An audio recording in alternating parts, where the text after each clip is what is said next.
Ce livre est le résultat de recherches, de tracés géométriques et bien sûr de beaucoup de réflexions qui ont duré plus de 40 ans.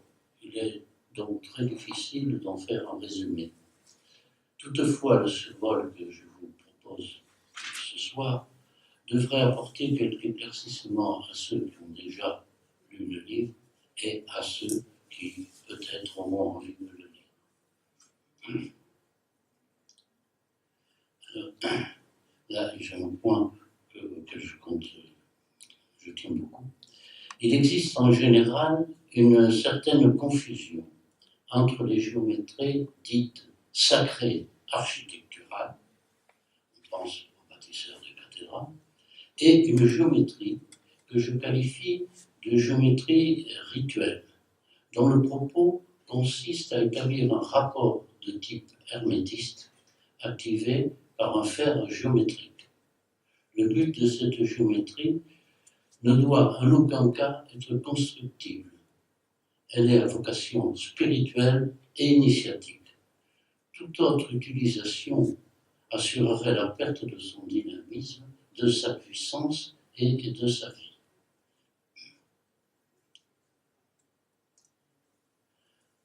Le postulat principal de ce livre est que tout symbole graphique, qu'on appelle habituellement symbole, et que moi j'appelle symbole schème de schéma.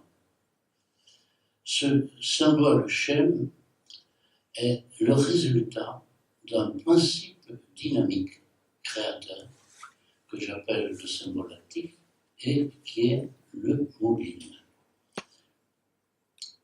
Le symbole actif est issu des frontières de l'intelligence du monde. Il est la vie, c'est une géométrie invisible, cachée.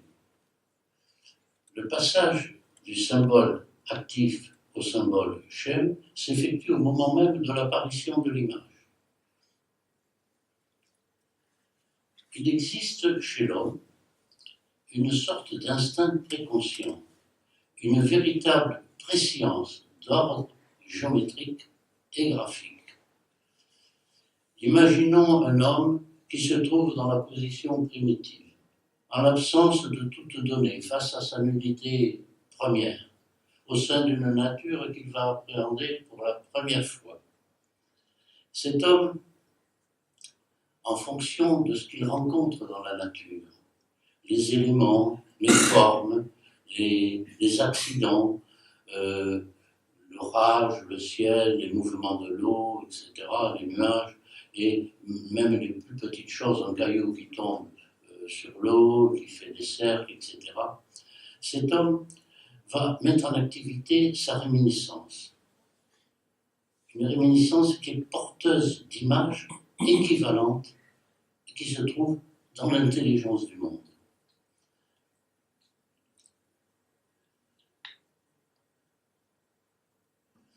Et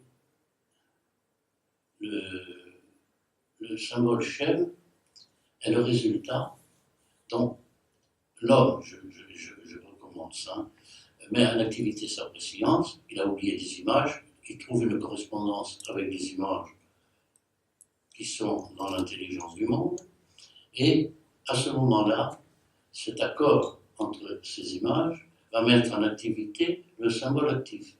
Le symbole actif qui est la dynamique.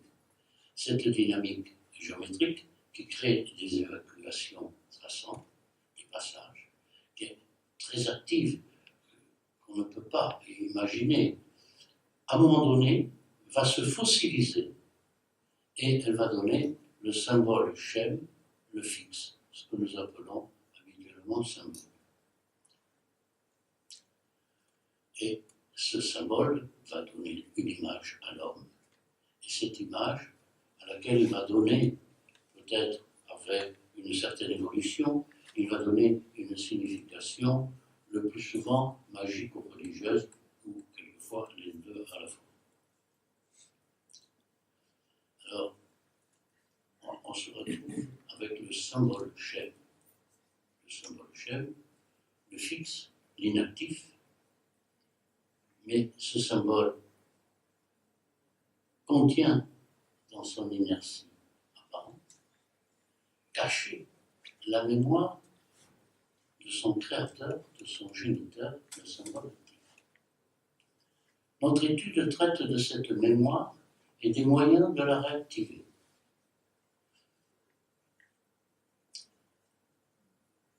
Une fois cette mémoire découverte, et c'est très difficile, découvrir la mémoire d'un symbole schème, c'est très difficile, c'est quelque chose qui est fixe, qui est inexistant, qui n'a pas de vie, mais qui est fixe, qui a une structure. Et dans cette structure, il va falloir l'analyser et découvrir. Et si on le découvre, on va réanimer et réactiver cette mémoire, et elle va être réactivée de préférence par la géométrie de l'opérateur, et elle va permettre de créer, pour une infime parcelle de temps, cet accord majeur qui jouxte les frontières de l'intelligence du monde, et accord majeur que l'hermétisme le plus ancien qualifiait de bas et de haut.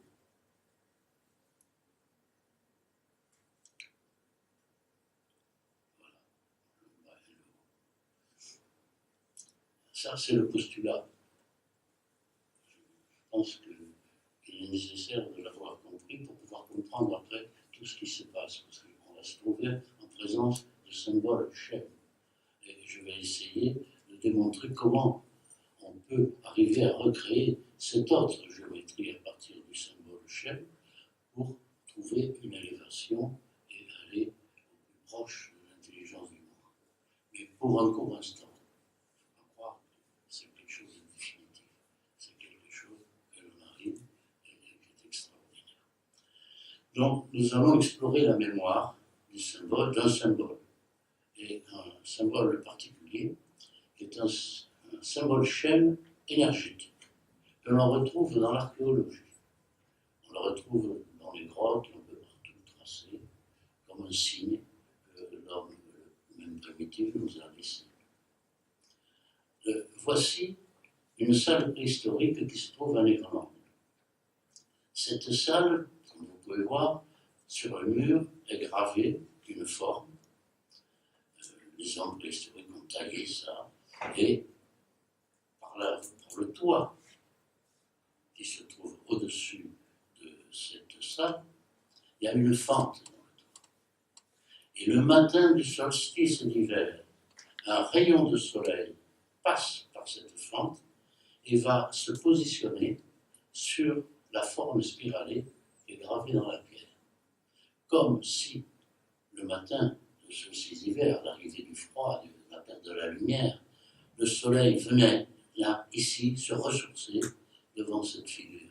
C'est extraordinaire, parce que de penser que la chose existe, mais que ces hommes qui ont gravé patiemment, qui ont trouvé la fente pour que le matin du solstice d'hiver, la lumière vienne frapper cette forme spiralée, c'est quelque chose de miraculeux, d'extraordinaire.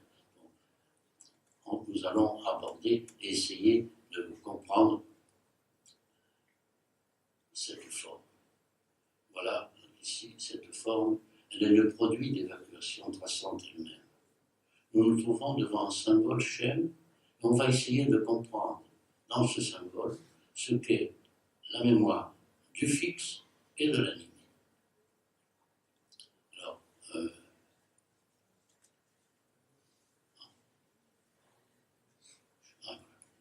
donc, voilà, ça, c'est presque le symbole ici.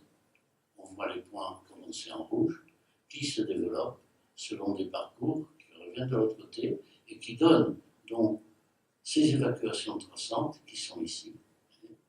Par exemple, on fait ça, on redescend, voilà, on revient ici, celle-ci repart dans l'autre sens et revient là. Donc, cette forme devient importante. On va regarder son évolution.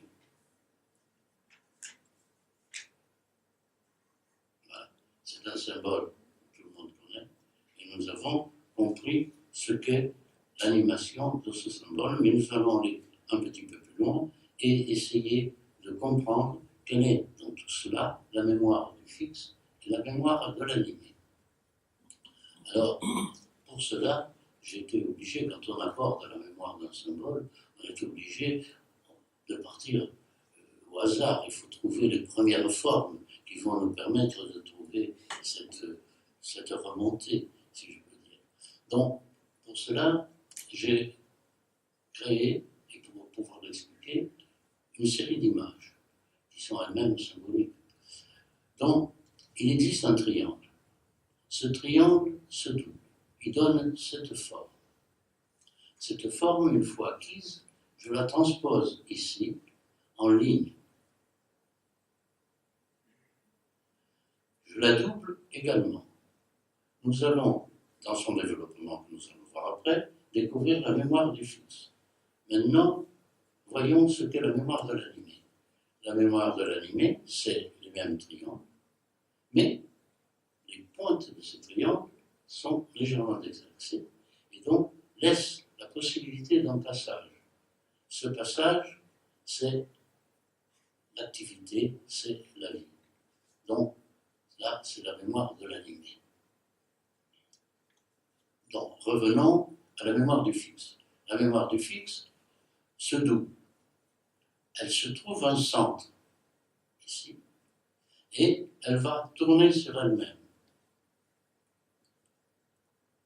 La voilà qui tourne, elle arrive ici, les extrêmes vont se toucher, et quand elles se touchent, on obtient un carré. Le carré est le symbole parfait du fixe, de ce qui n'est pas animé. Il est d'autant plus qu'il est divisé en 4 carrés qui sont eux-mêmes divisés en 4 carrés. Donc, nous avons là la mémoire du fixe. Je vous montre le développement animé. Voilà. Bon, maintenant, nous allons faire la même chose avec la mémoire de l'animé. La mémoire de l'animé, sa distorsion, je vous l'ai montré tout à l'heure, et elle se double également, elle se trouve un centre, et elle va pivoter sur son centre, et là voilà, qui pivote, du centre, et nous retrouvons l'image que nous avions tout à l'heure, et voici, c'est l'image que nous avions tout à l'heure, en forme ronde, mais c'est la même chose. Voilà l'animation.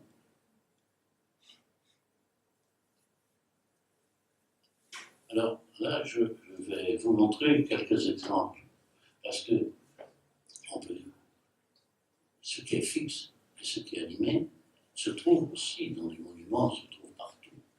Quand on a démoli les façades à Torcello et qu'on les a transportées à Venise, on a rapporté une multitude de pierres qu'on retrouve dans les ponts, qu'on retrouve partout dans les édifices. Là, j'ai choisi un édifice, une porte, qui est d'ailleurs une porte d'un lieu de recherche archéologique, où on a pris des pièces de l'emploi, on les a mis les unes sur les autres. Et vous voyez là, c'est le fixe, et là, c'est l'animé. Bon, il y a d'autres pierres qui ont d'autres significations, mais ce n'est pas notre propos. Voici ici, je vous montre quelques exemples pour montrer qu'on retrouve ça un peu partout.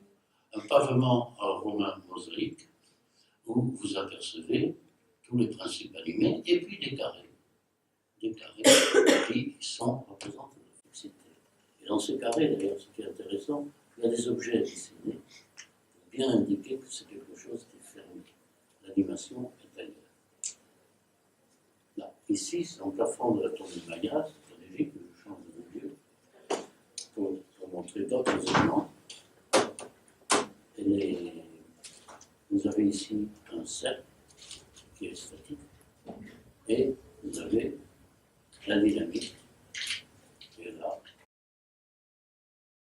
Alors voici encore un autre exemple. C'est une poêle des Cyclades, 1000 ans avant Jésus-Christ. Et ici, c'est un peu une allégorie, mais qui est intéressante, parce que le soleil est fixe. Ici, il y a l'animation, et en bas, il y a la terre, et l'eau, et les poissons. Bon, c'est une allégorie, mais où on retrouve aussi le fixe et l'animé. Voici, si vous vous rappelez les premières images que j'ai montrées montrer, qu'on retrouve aussi sur la pierre gravée, il y a un certain développement. Ça, c'est la stèle de Panem, en Égypte, qui représente la déesse messagère, et que voilà. Et là, vous vous rappelez, si vous vous rappelez les symboles parallèles, on retrouve dans le développement le fixe et l'animé, le serpent de la déesse elle-même, c'est le fixe, etc. Bon, c'était des exemples. Ici, encore un autre exemple. C'est une coupe attique et qui représente Pelée et Thétis. Thétis est une magicienne. Elle se transforme, il ne peut pas la saisir. Il l'aime, il ne peut pas la saisir. Elle se transforme en souris, en lion, en serpent, n'importe quoi.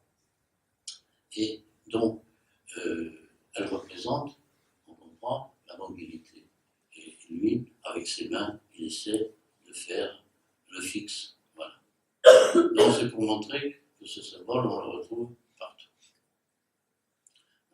Maintenant, on va passer un peu. Je vous ai montré le principe, comment ça fonctionne, et on va passer à la recherche géométrique. Alors, je rappelle, encore une fois, notre géométrie n'est pas constructive. Elle est rituelle, à vocation spirituelle et initiatique. Donc, la gravure que vous voyez là est une gravure extraite d'un nombre de gravures célèbres qui s'appellent les tarots de Mantegna, mais qui ne sont pas des tarots et qui ne sont pas non plus de Mantegna. C'est un titre d'usage que, quand les gens l'ont découvert, ils ont donné ce titre, mais ce n'est ni des tarots ni de Mantegna. Et on peut voir là l'expression pour eux, parce qu'ils appellent ça géométria, c'était quelque chose, la géométrie, pour eux, était quelque chose qui s'élevait au-dessus de la terre et qui donc, il ne parlait pas de construction, mais qui parlait d'élévation. Et d'ailleurs, il existe une gravure de Botticelli sur l'ascension de la Vierge Marie, qui est pratiquement le même type de gravure. D'ailleurs, j'avais une théorie, moi, sur les gens qui ont gravé, mais ce n'est pas le sujet de notre soirée. Donc, les recherches géométriques. Je vais vous montrer d'abord quelques images de recherche de géométrie rituelle qui sont des passages, c'est-à-dire c'est une quête. Ce n'est pas encore tout à fait des géométries rituelles parfaites qui amènent la possibilité de remonter jusqu'aux sources. Là, c'est une sorte de passage. C'est un peu comme au bord du chemin, pour le voyageur, une borne qui indiquerait l'endroit où il se trouve, et là où il doit se rendre. Voilà une autre comme ça. C'est pour mémoire. Alors, maintenant, je vous rappelle que le but de ces recherches géométriques est la réactivité de la mémoire retrouvée du symbole chaîne. Du symbole. Là, pour cela, pour mieux comprendre cette géométrie rituelle que j'ai mis en place, je vais vous expliquer les différentes bases qui permettent, il y en a trois qui sont importantes. Il y a le principe de la génération, la figure essentielle et le singulier. Ces trois principes sont nécessaires. On ne peut pas faire quelque chose sans ces trois bases. Alors, voilà le principe de la génération. Le principe de la génération est un système géométrique très simple, à la portée de tout le monde, mais qui va de l'infiniment petit à l'infiniment grand. C'est une succession, c'est comme une trame. Et sur cette trame, chaque fois que le géomètre trace, il apporte, ça se multiplie, puisque c'est une évolution de cercle, ça se multiplie à l'infini, il n'a pas à en tenir compte, il sait que ça existe, il doit garder cette chose dans son esprit, dans sa tête.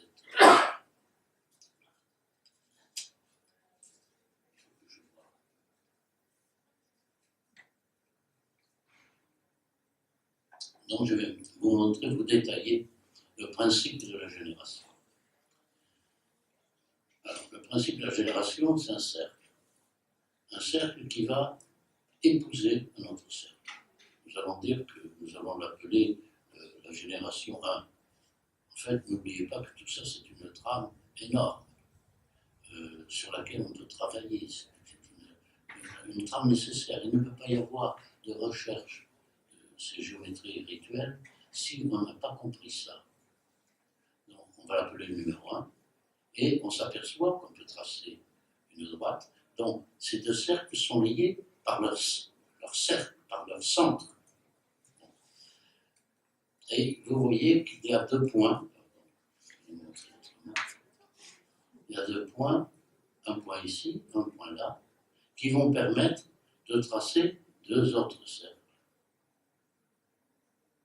Et qu'on va pouvoir appeler le cercle numéro 2. Et qui eux-mêmes vont avoir cette droite. Et au point de jonction des deux cercles, on va pouvoir tracer encore deux autres cercles. Cercle numéro 3. Donc, ça ne s'arrête pas là. Il suffit très peu, mais si on en a 3, c'est déjà énorme. Mais en vérité, ça va de l'infiniment petit à l'infiniment grand. C'est une trame excessive. C'est le principe de la génération de l'infiniment petit à l'infiniment grand. Vous travaillez sur l'infiniment petit, ça se développe. Vous travaillez sur l'infiniment grand, ça se développe aussi. Alors, maintenant, je vais parler de la figure essentielle. La figure essentielle qui est représentée ici par un triangle avec des points. Et ces points, d'ailleurs, il ne faut pas s'étonner de retrouver dans toutes ces recherches des éléments qui disent, mais tiens, c'est un symbole, ça rappelle ceci, ça rappelle cela, tout ça existe, c'est des outils de lecture. Donc, cela nous rappelle la tétractise des pythagoriciens. Les pythagoriciens, 1, 2, 3 et 4 qui font 10, c'était une théorie d'ordre mathématique, mais qui vraisemblablement, il ne faut pas oublier que les pythagoriciens traçaient au sol, traçaient beaucoup, donc il est normal que même la théorie mathématique soit sortie de la géométrie. Donc, on peut trouver dans cette figure qui est dessinée là, on peut trouver aussi le sceau de Salomon, qui est une allégorie de la divinité et de l'harmonie. On peut trouver également les symboles alchimiques, le feu, l'eau, l'air, la terre. C'est la figure essentielle. Si on ne possède pas de la figure essentielle, et on ne peut rien avancer, on ne peut rien faire. Tout est nécessaire, le principe de la génération et cette étoile. Alors je rappelle quand même, pour mémoire, que la tétractise des pythagoriciens, selon Jamblique, les pythagoriciens juraient serment de fidélité en citant, c'est pas mot à mot, la tétractise, en qui se trouve la source et la racine de l'éternelle nature. Donc, ça c'est pour mémoire. Voilà. Ici, nous sommes devant une géométrie rituelle. Dans cette géométrie rituelle va apparaître celui qui était nécessaire et qui a été la base de cette figure, c'est cette forme triangulaire que nous voyons. Les points ici sont indiqués et ont servi en tous un sens et créent des résonances, etc. C'est une géométrie rituelle. En voici une autre, et ici aussi pareil, la figure principale, le triangle, la figure essentielle, se trouve au sein de l'évolution de cette géométrie rituelle. Et en voici encore une autre, parce qu'il est nécessaire toujours d'avoir donc le principe de la génération qui va s'activer, qui va être multiple. Après, mais il faut regarder seulement en mémoire. Et la figure essentielle qui est nécessaire. Si ici, vous arrivez, si vous regardez le livre, vous trouverez, peut-être simplement en regardant, vous trouverez les correspondances, peut-être beaucoup de choses, rien que simplement en regardant. Voilà. Maintenant, nous allons passer à autre chose. C'est toujours une gravure des tarots de Montagnard, qui ne sont pas des tarots, qui ne sont pas de Montagnard.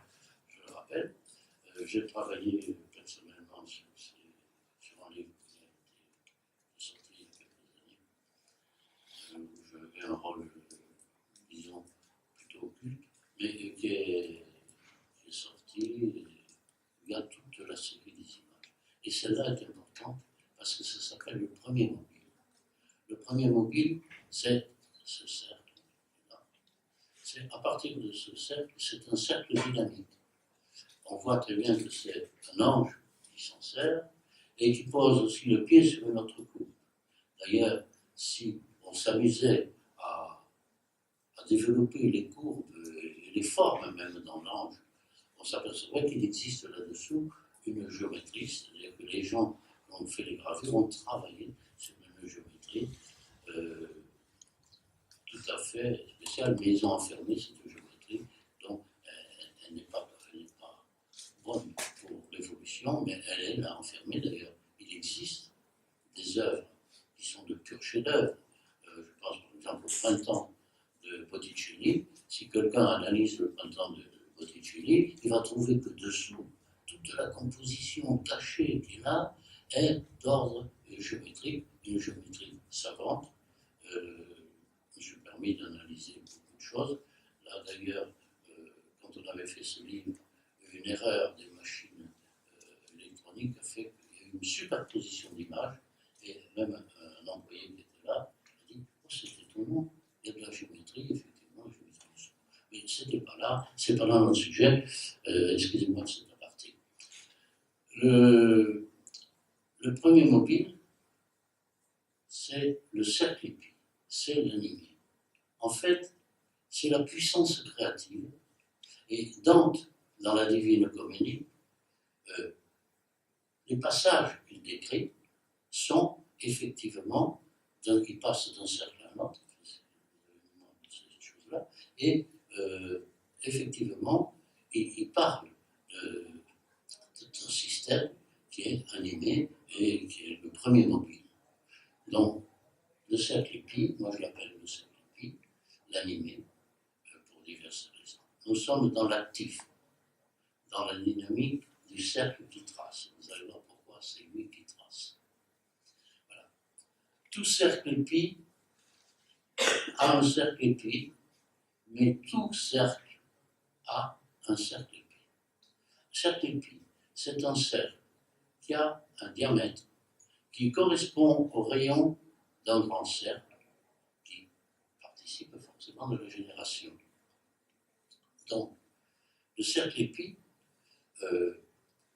donne l'impression de naître dans ce grand cercle. Mais ce n'est pas tout à fait exact. Le cercle pi se présente, on va voir ça après, se présente comme si c'était une droite. Une droite qui, à un moment donné, se redresse et va essayer de former un cercle. Les deux points de rencontre étant extrêmes, un point incandescent va exister. Ce point incandescent, c'est lui le véritable géomètre. C'est lui qui va faire la dynamique du symbole actif dont on parlait au début, et dont il trace.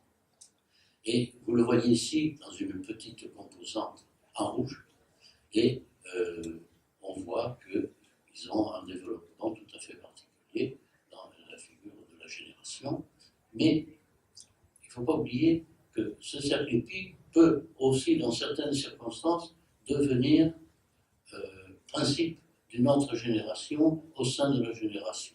Enfin, on ne va pas aller là, mais alors, le voilà encore dans la tétratis, mais il donne l'impression de naître de la génération. Mais c'est faux, parce parce que, puisque c'est le géomètre, c'est lui le cercle qui trace, l'enfant est le géniteur de son père, puisque tous ces cercles n'existeraient pas s'il n'y avait pas le cercle pi. Donc on peut dire que l'enfant est le géniteur de son papa, de son père. C'est une phrase qu'on retrouve dans les ouvrages alchimiques, qui a aussi une autre signification, mais qui dit bien ce que. Alors, voilà, maintenant, on va montrer comment trace le cercle pi. Voilà, ici, un cercle. Là où j'ai mis ma flèche, le point C, il y a le point traceur, le point incandescent, celui qui trace. Ce cercle va tourner en s'appuyant et va aller de C en B et à A, en tournant tout au long de ce cercle. Et suivez le point rouge en bas, et qui va vous donner ce qui se passe.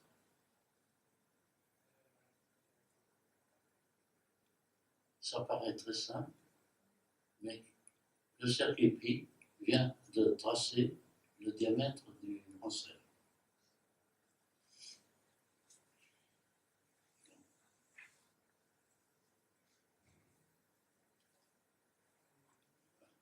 Alors maintenant, on va voir encore une autre possibilité du cercle. Imaginons une droite x, y. On met le cercle pi, son point de traceur, ici.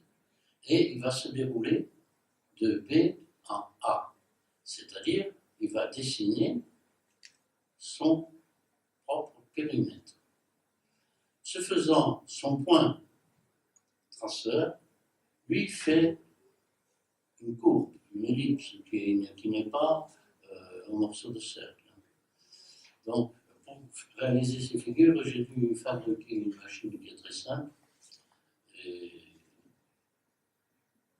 parce que c'est très difficile de faire l'animation avec un compas. Donc, voilà le cercle pi qui a tracé de A en B son propre périmètre, puisqu'il a tourné. Alors évidemment, si vous intéressez à qu'est devenue cette courbe, qu'est-ce que c'est cette courbe, on s'apercevra que de B en C, il y a de nouveau le diamètre du grand cercle. Mais qu'est-ce qui s'est passé? De A en B, le petit cercle a donné la moitié de son périmètre et l'autre moitié de son périmètre. Donc il a donné son périmètre en entier. Donc ces deux côtés. On sait que ce petit cercle est la moitié du grand cercle. Son périmètre est la moitié du grand cercle. Donc nous avons deux droites, AO et OB, qui sont les côtés d'un carré, puisque c'est la moitié du grand cercle en périmètre. Et si on fait un carré comme ça, nous obtenons la quadrature du cercle. Mais nous avons la quadrature du cercle selon le cercle pi, puisque le cercle pi c'est lui qui l'a tracé. D'ailleurs, moi-même, pour le tracer, j'ai dû avoir recours à une méthode très simple, mais où le compas, à part le tracé du grand cercle et du petit, n'existe pas.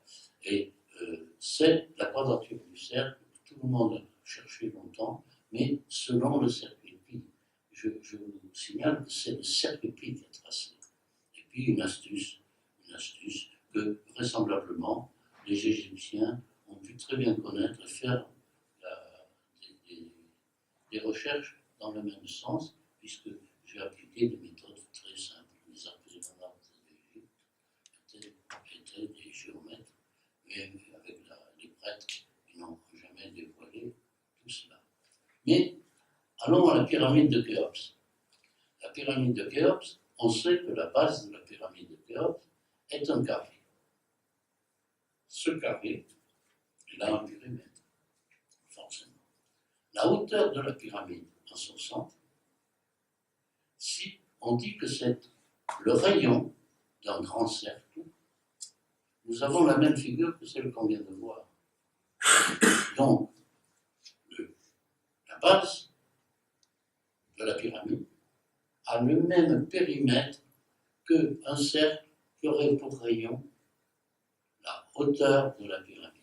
Alors évidemment, les calculs qui ont été faits aujourd'hui sur la pyramide, la taille du carré, etc., il y a des alluvions qui ont existé.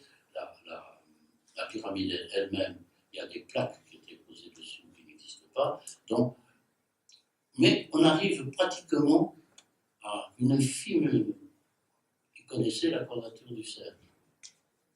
Et il ne pouvait la connaître que par la construction du cercle épi. Donc, si j'ai le temps, si quelqu'un, j'expliquerai comment je suis arrivé à réaliser ce système géométrique. Mais aujourd'hui, peut-être en créant un système sur l'ordinateur, on arriverait à le faire. Ce serait peut-être amusant. Je ne sais pas si ça le donne. Donc, sur le plan égyptien, on va voir ce qu'est cette courbe. Cette courbe, c'est la courbe du point traceur. Voilà le cercle épi, le grand cercle. Ce grand cercle étant celui fait par la hauteur du rayon. Donc, le trajet que fait le point traceur pendant le déroulement, eh bien, on peut se dire que symboliquement, c'est Nout, la voûte du ciel pour les Égyptiens. Et donc, cette voûte du ciel, elle va du matin au soir, et le déroulement, ce cercle épi, devient le cercle solaire qui va du matin au couchant. Voilà. C'est ce que je peux dire sur la pyramide de Khéops par rapport au. Il y a d'autres choses sur la pyramide de Khéops, parce que là, on trouve une quantité d'angles et de quantité de choses et de développement dans cette figure dont on ne peut pas trop parler. Ce serait trop long, et on peut encore en trouver et chercher d'autres. Bon, voilà, je rappelle que là, il y a un parlement romain, mosaïque, qui est intéressant parce que dans le cercle, nous voyons qu'il y a deux cercles qui sont statiques et qui sont sans doute des dynamiques à venir. Les gens qui ont fait le pavement s'intéressaient à ce cercle. Ils ne savaient pas peut-être que c'était le cercle épi. Alors le nom ne devait pas exister puisque c'est moi qui l'ai baptisé comme ça. Dans cette figure, bon, c'est autre chose. On peut trouver des quantités de proportions et d'éléments qui ne rejoignent pas notre géométrie, mais qui sont très, très, très intéressants.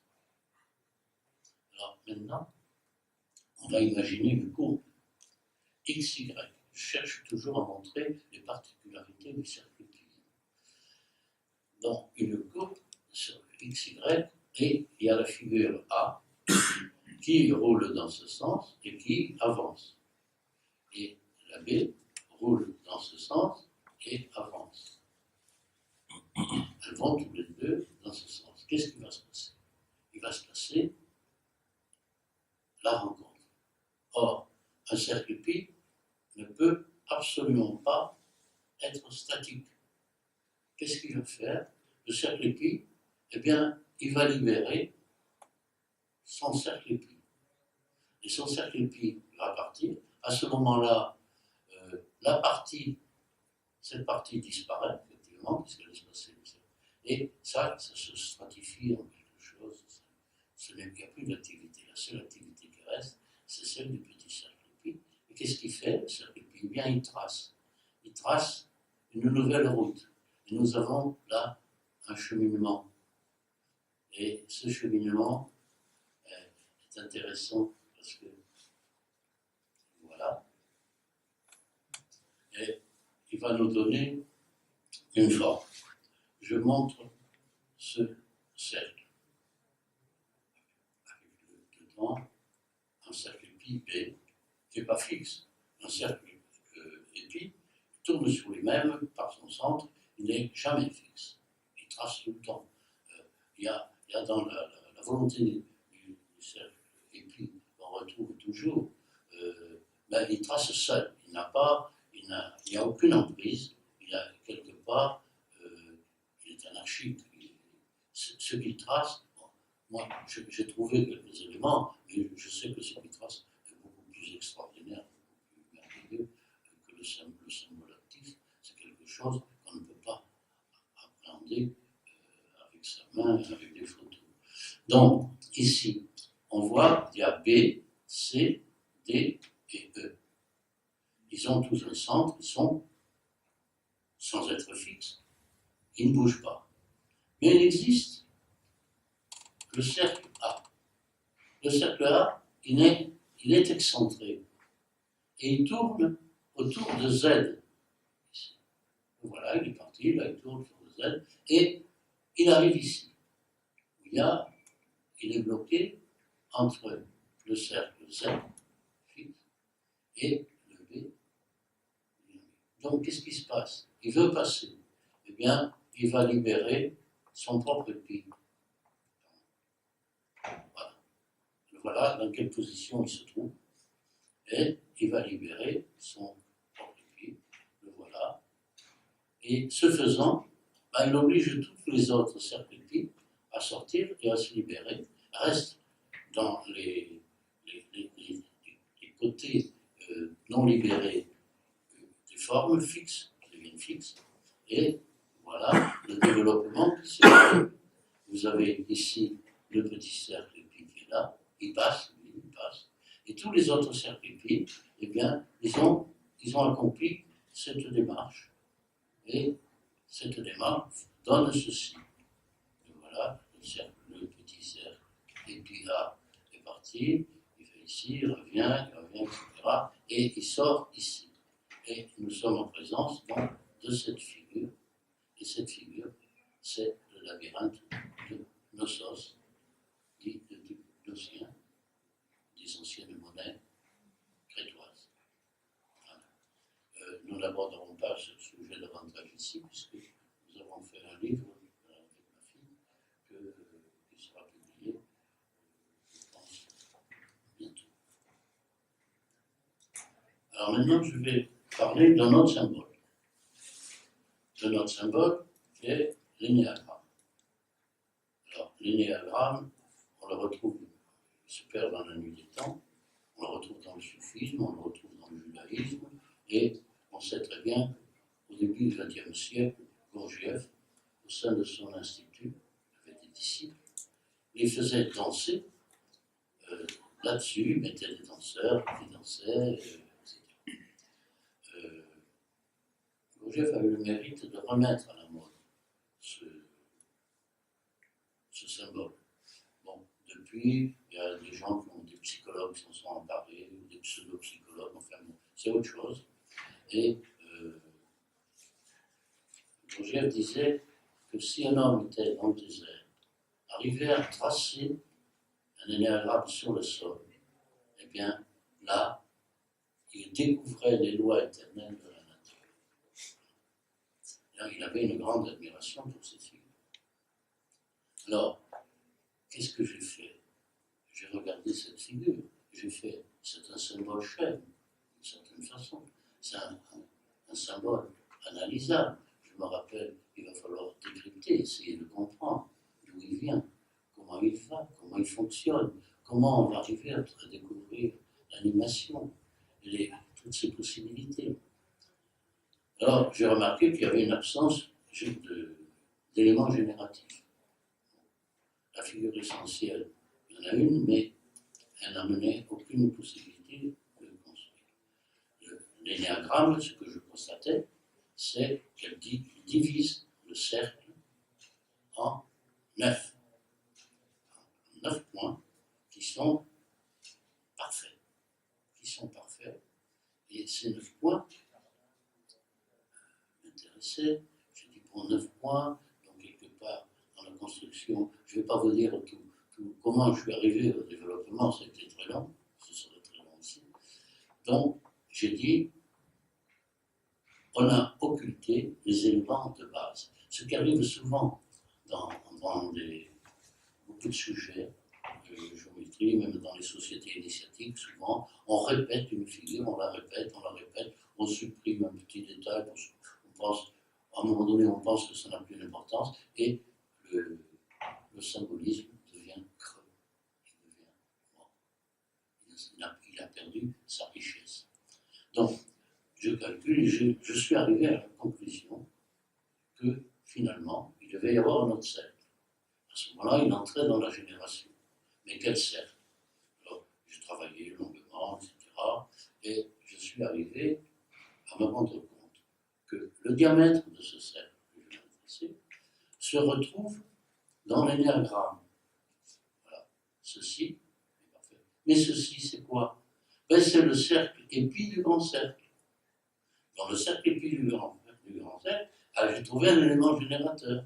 Et j'ai dit, bon, qu'est-ce qu'il y a d'autre dans ce domaine? Et là, j'en ai marqué que quelques-uns dans cette figure, il y en a une multitude, donc l'existence du grand cercle est nécessaire. Aujourd'hui, quand quelqu'un trace un énéagramme, il doit savoir qu'il y a sa matrice derrière, qu'il y a sa vie, qu'il y a autre chose, qu'il n'a qu'un morceau de l'énéagramme. Alors, voilà, une figure rituelle. Une grande puissance initiatique dont on s'inscrit, l'énéagramme, voilà. Donc il y a le cercle générateur, il y a le cercle énéagramme, il y a les triangles, etc. Tout est là, la figure essentielle aussi. Et on arrive à cette image qui est la première constatation du symbole à l'état premier, sans une construction initiatique. Et en fait, c'est déjà assez énorme, parce que si on arrive à comprendre ça, c'est déjà énorme.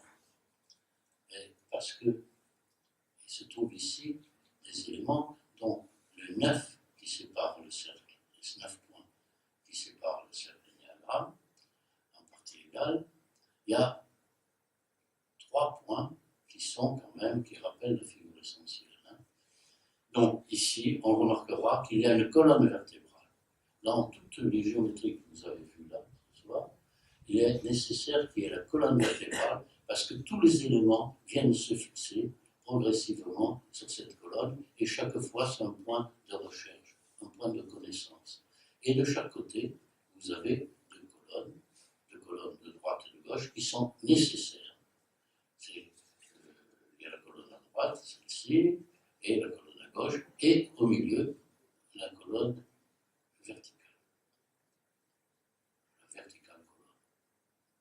Alors voici une figure qui est très complète, bien qu'il y ait quelques éléments qui n'y sont pas, mais qui est importante, parce qu'on s'aperçoit qu'il y a plusieurs triangles qui se mettent à exister. Voilà. Et voilà. Chaque fois que vous voyez une couleur, il y a de nouveau un nouvel énéagramme. Parce que quand vous avez créé l'énéagramme, il y a la figure essentielle au centre.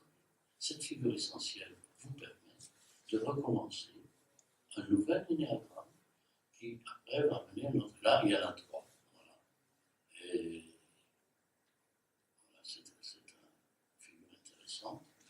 Donc voilà, je vous rappelle la figure de l'énéagramme. Donc, si vous voulez, à un moment donné, j'ai pu trouver ce passage dans l'énéagramme.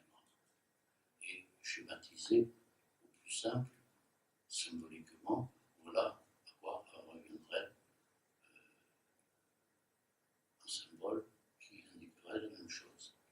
Il y a des quantités de livres qui ont été écrits sur l'énéagramme, mais ils ne présentent jamais ça comme ça, puisqu'ils ne connaissent pas. Alors maintenant, je vais reparler, vous parler à nouveau, putain, je vais boire un verre.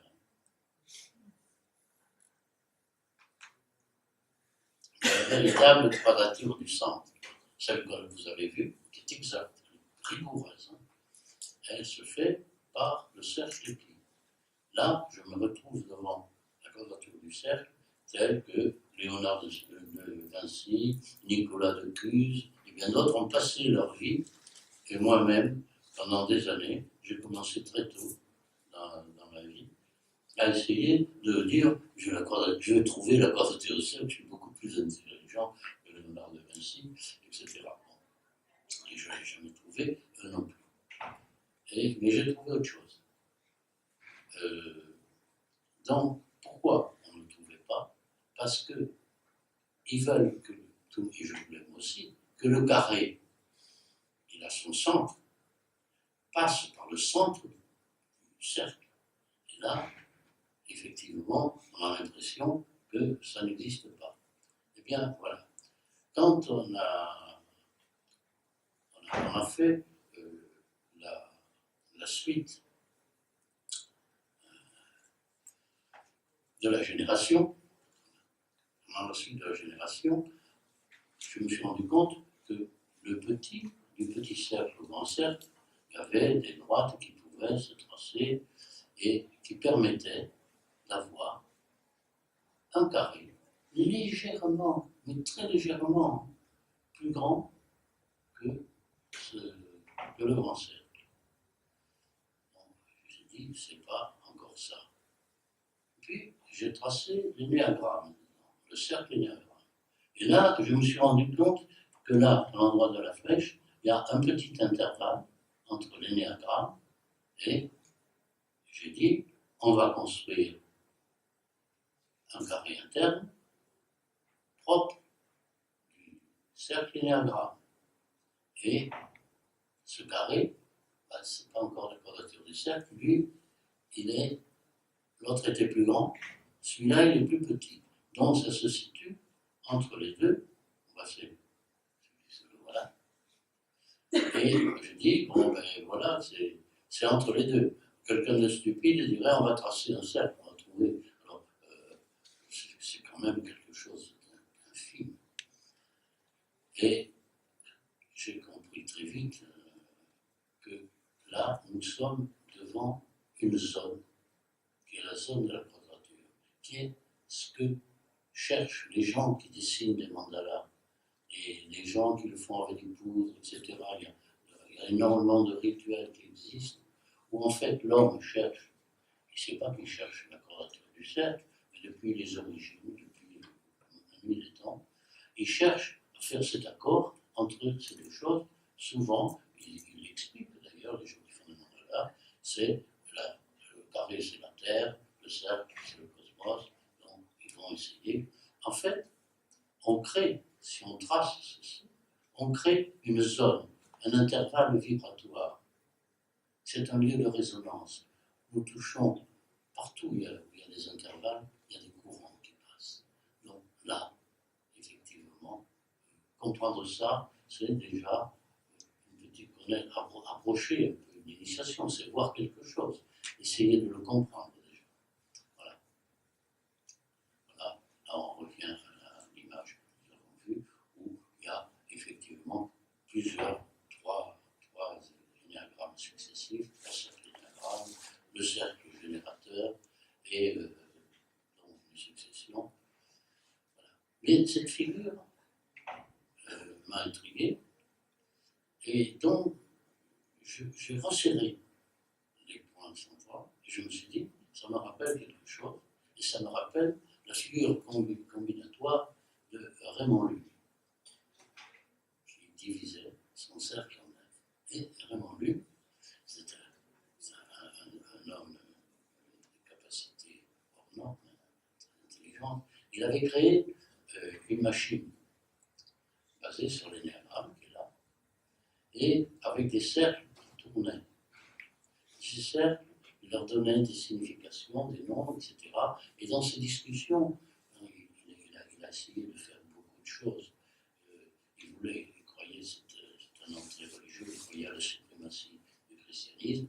Il a voyagé il a contacté des soufis, il a contacté dans le monde musulman. Il a essayé, il voulait transformer, son rêve, c'était de transformer, c'est un rêve qui n'arrivera jamais, l'islam en christianisme. C'était pas possible. Donc, il a passé toute sa vie là-dessus. Et quand on lui posait une question, il tournait il écrivait les noms, et il tournait, il disait, mais ça, on va voir la réponse C, etc. Il faisait ça, il est né en 1100, il est mort en 1200, c'est il y a longtemps. Il connaissait le diagramme et le fonctionnement du diagramme. Alors maintenant, je vais parler, j'ai dit tout à l'heure un petit mot, et ça va clore un peu les choses. J'ai dit que souvent, beaucoup de sociétés initiatiques perdent avec les courants, peut-être parce que souvent il y a trop de vanité, trop de différences, de dissociation au sein, peut-être parce qu'il n'y a plus de véritables opérateurs, même qu'il y ait encore des compagnons qui travaillent très intelligemment. Et donc,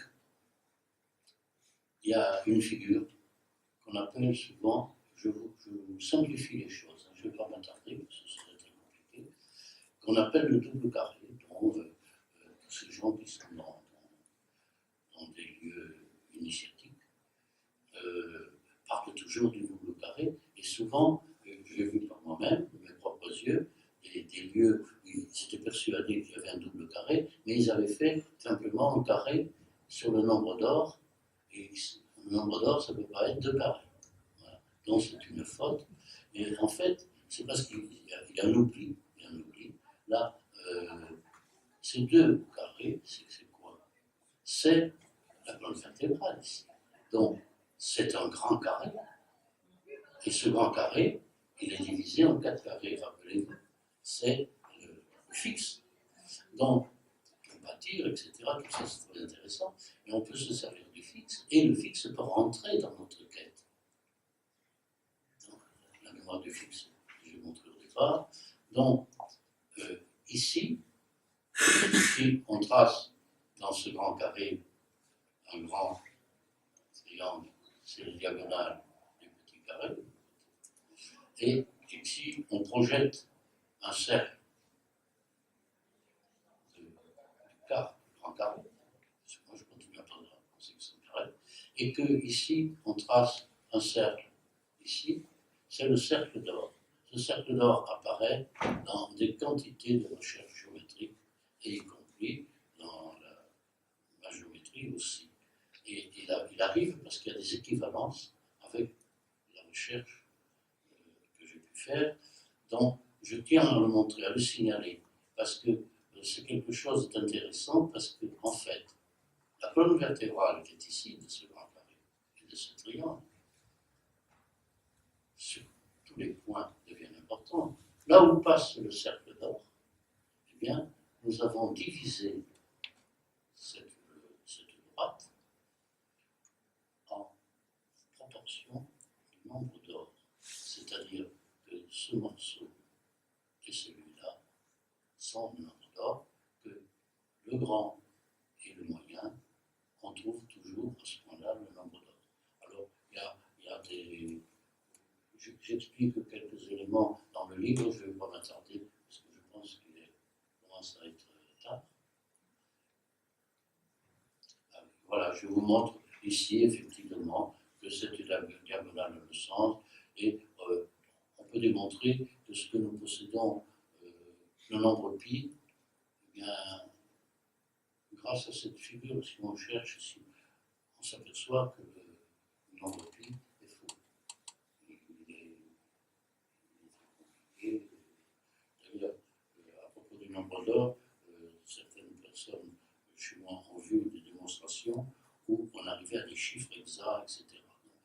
Ça va être pareil, moi je ne suis pas arrivé pour pi. Je ne sais pas si vous avez vu un jour, il y a un film qui a été fait qui s'appelle Pi, et le type avec une perceuse qui se dit va se faire un trou dans la tête. Donc j'ai travaillé, quand j'ai vu le film, je me suis moqué un peu de moi-même et de tous les travaux que j'avais pu faire, et je n'avais pas de perceuse. Voilà. Alors, voilà, là ma conférence est en fait terminée, mais il y a un élément dont je veux vous parler aussi, un petit supplément, et c'est pas très long, c'est j'ai quand même travaillé aussi sur Giordano Bruno. Alors, Giordano Bruno, a fait des dessins dont il n'a jamais donné la signification, parce que c'était secret, etc. C'est très difficile de rentrer dedans. Moi, ce qui m'a étonné, c'est qu'il y a une figure qu'il appelle expansor, qui me rappelle un petit peu le principe de la génération, etc. Et je me suis attardé quand même sur cette figure de Giordano Bruno. Alors, il avait une particularité. On a dit souvent que c'était peut-être pas lui qui traçait.